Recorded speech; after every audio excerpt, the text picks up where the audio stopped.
आखिर क्यों वैभव चव्हाण ने महाराष्ट्र की पूरी जनता से माफी मांगी और उन्होंने ऐसी कौन सी बड़ी गलती कर दी थी जिसके चलते रितेश देशमुख उनके ऊपर जम के बरसे।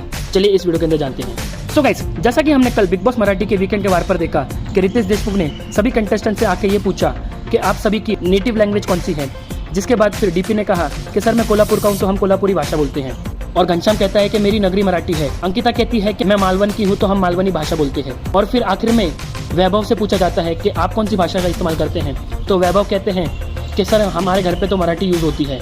जिस पे फिर रितेश देशमुख भड़क जाते हैं और फिर कहते हैं कि जो तुम घर पे मराठी कहते हो वो सही है, मगर अंकिता जो मालवनी मराठी यूज करती है वो कैसे क्या गलत हो सकती है।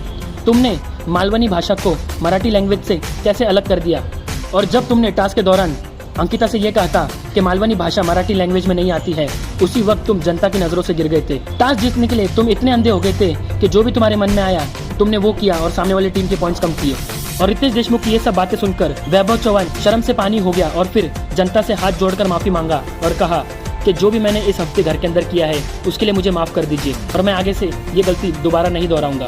और लास्ट में रितेश देशमुख ने ये भी कहा, एक साइड तुम्हें एरिना की मराठी समझ में आती है, मगर अंकिता जो मालवनी मराठी यूज करती है वो तुम्हें समझ में नहीं आ रही है। सो गाइस, रितेश देशमुख की ये पॉइंट्स आपको कितने वैलिड लगे हमें कमेंट करके जरूर बताइए।